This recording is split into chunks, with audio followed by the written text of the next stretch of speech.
아프고 난 후 알게 된 것들. 사람은 아플 때 진짜 곁에 있는 사람이 누구인지 알게 된다죠. 저는 정말 몰랐습니다. 제가 그렇게까지 외로운 사람이었는지. 저는 몇 달 전부터 복부 통증, 소화불량, 체중 급감에 시달리고 있었어요.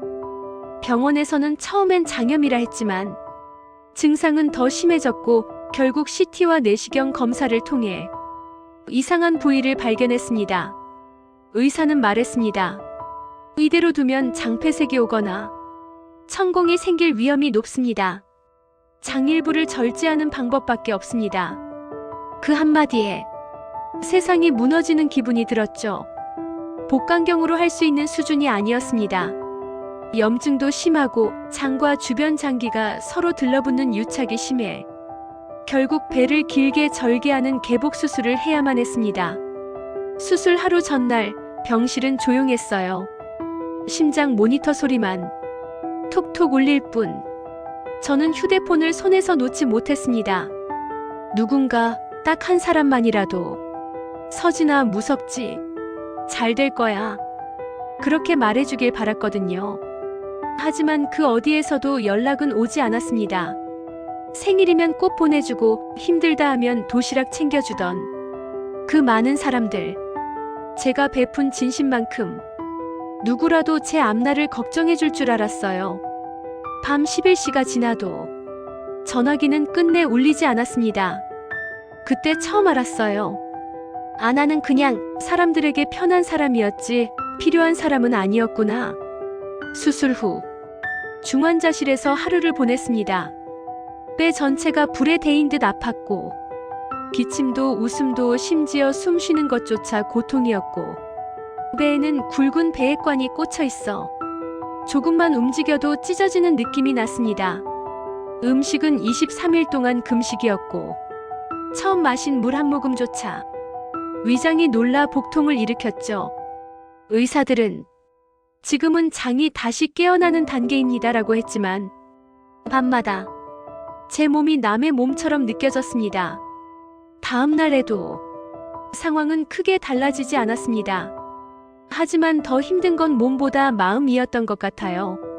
시댁은 참 신기한 곳이었어요. 조카 100일, 돌잔치, 생일, 명절, 취업. 그 어떤 작은 일에도 형수님 감사해요 하면서 연락이 오던 사람들이었는데 제가 장기를 절제하는 큰 수술을 하고 난 뒤엔 전화 한 통 없었습니다. 시어머니는 몸조리 잘해라. 세 글자짜리 메시지를 보내고 끝이었고 시동생 둘은 읽지도 않고 지나갔습니다. 그런데 바로 그 다음날 SNS에서 시동생들이 여행 간 사진을 올렸더군요. 그 순간 제 마음 어딘가가 툭 하고 끊어지는 소리가 들렸습니다. 내가 그렇게 정성을 다했던 건 도대체 누구를 위해서였을까? 대가를 바랬던 것은 아니었지만 저는 시어머니와 시동생들에게 온갖 애정을 다 쏟았었어요. 시어머니가 좋아하는 것들은 제 머릿속에 마치 메모장이 존재하듯 하나하나 기억했죠. 찰밥보다 쌀밥 좋아하신다. 무말랭이 무침은 달지 않아야 한다. 편백나무 냄새를 좋아한다. 붉은색 옷을 싫어하신다. 시어머니가 요즘 무릎이 시려와서 잠이 안 온다. 라고 한마디 하시면 다음날 바로 편백나무 찜질팩과 무릎 보호대를 사서 직접 가져가면 시어머니는 그저 아이고 뭘 이런 걸 사왔어 라고 했지만 저는 집에 돌아가는 길에 어머니가 조금이라도 편해지면 좋겠다는 마음으로 집으로 돌아왔죠.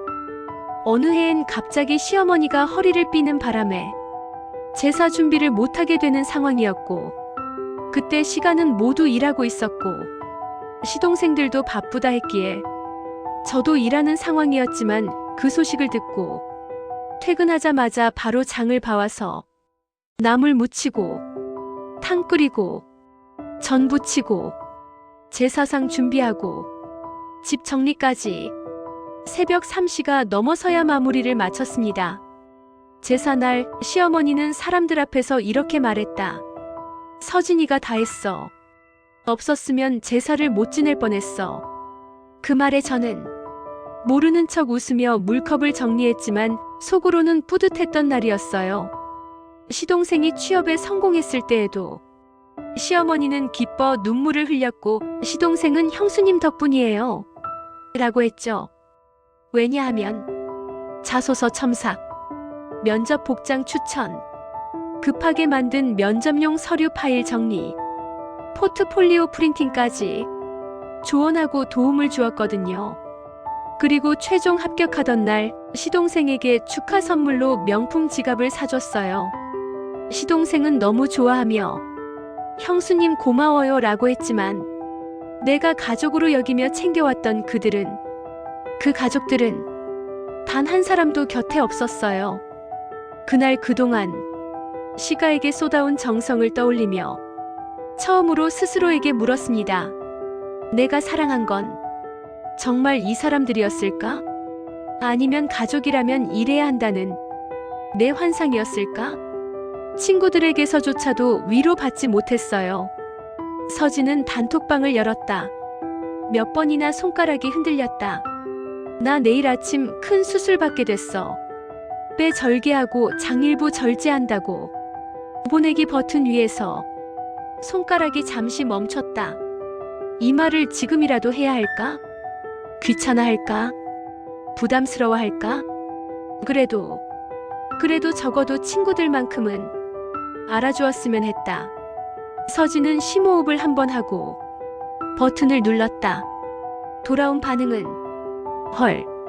그리고 놀란 얼굴 이모티콘. 아, 큰 수술이야? 헉, 좀 무섭긴 하다. 갑자기 무슨 일이야? 대답할 말이 없었다. 심장이 무너져 내리고 눈물이 핸드폰 화면을 적셨어요. 그래도 끝까지 괜찮은 척 하려고 했습니다. 응, 그냥 잘 받고 올게. 그렇게 보냈다.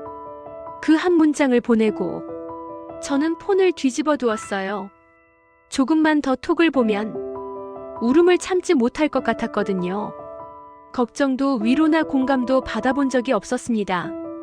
그들의 세상에서 저의 수술 소식은 아무 의미 없는 한 줄 같았어요. 그 순간 깨달았어요. 아픈 사람의 마음은 건강한 사람들에게는 그저 불편한 이야기일 뿐이라는 걸. 그래서 아무에게도 말하지 않았습니다. 내가 얼마나 힘든지, 얼마나 외로운지, 얼마나 서러웠는지. 그냥 조용히 이불을 덮고 눈을 감았어요. 이 모든 일을 겪고 나서야 알게 됐습니다. 내가 지금까지 살아온 방식이 잘못된 건 아니었다는 걸. 단지 저의 따뜻함을 받을 그릇이 그들에게는 없었을 뿐이라는 걸. 그리고 정말 힘든 순간에 제가 기대고 싶었던 사람들은 사람이 아니라 기대했던 제 마음이라는 걸요. 사람은 아플 때 진짜 곁에 있어야 할 사람이 누구인지 알게 된다고 하죠. 근데 저는 그 말이 이렇게 잔인할 줄은 몰랐습니다. 수술 경과는 다행히 성공적으로 끝나 퇴원했고 회복에 집중하며 지내던 어느 하루, 시댁 톡방을 읽고 또 읽어도 허전함만 맴돌던 중 남편은 회사에서 돌아오자마자 제 표정이 이상한 걸 바로 알아챘어요. 여보, 무슨 일 있어? 또 어디 아파? 하지만 눈가가 금방이라도 젖어들 것 같았어요. 아픈 건 아닌데 그냥 입술이 떨렸다. 나 서운하다. 남편은 잠시 멈춰 제 옆에 앉았습니다. 울 엄마랑 동생들 때문이지. 서진은 말없이 고개를 끄덕였다. 내가 수술했다고 말했는데도 누구 하나 제대로 묻지도 않고 아무렇지 않게 명절 얘기나 하고 나 이 집에서 며느리 맞나 싶어. 그 말이 끝나자 남편은 한숨도 변명도 하지 않았고 대신 조용히 서진의 손등 위에 자신의 손을 포개었다. 서진아, 당신 마음 내가 잘 알아. 아니, 당신은 몰라. 난 진짜로 내 가족이란 생각으로 나름대로 정성 다했다고. 근데 내가 아프니까 그게 아무 의미도 없었나 봐. 남편은 제 떨리는 손을 감싸며 말했어요. 엄마랑 동생이 당신이 얼마나 큰 수술을 했는지도, 얼마나 무서웠는지도 진짜로 제대로 이해 못해. 내가 봐도 그래. 눈물을 꾹 참았고 뭉클해지는 가슴이 소리 없이 흔들렸어요. 근데 여보, 내가 옆에 있잖아. 병실에서 깨어났을 때 당신 손잡고 있었던 사람 나잖아. 당신이 얼마나 아팠는지, 얼마나 무서웠는지 내가 누구보다 잘 봤어. 그리고 나만큼은 언제든지 당신 편이야. 남편의 그 말에 눈물이 왈칵 쏟아졌어요. 남편의 체온은 시댁에게 느꼈던 얼어붙은 감정을 조금씩 녹여주었어요. 남편은 아주 낮은 목소리로 말했다. 서진아, 당신은 너무 정이 많아서 더 상처받는 거야. 근데 이제 그 정을 받을 만한 사람에게만 줘도 돼. 당신은 그런 걸 배워도 될 만큼 너무 많이 줬어. 남편의 그 말에 마음 어딘가가 조용히 풀어져 내려갔어요. 오랜만에 단톡방에 친구가 안부톡을 남겼더군요. 서진아, 요새 몸은 어때? 저는 친구들에게 가볍게 말했어요. 오늘 처음으로 집 밖에 나가봐. 얼른 회복되면 좋겠다. 형식적인 메시지 이후 30분 뒤에 올라온 메시지는 친구들은 자연스레 대화를 이어갔어요. 나 이번에 새로 산 립 진짜 괜찮다. 헐, 그거 나도 사고 싶었어. 처음으로 톡방을 나가볼까 하는 생각이 들었어요. 하지만 바로 나가지 않고 그냥 폰을 끄고 혼자 천천히 걸었습니다. 걷다가 걸으면서 속으로 말했어요. 이제 혼자여도 괜찮아. 그날 이후 친구들의 대화를 기다리지 않았고 대답도 빨리 하지 않았어요. 천천히 자연스럽게 관계가 희미해지고 거리를 두기 시작했어요.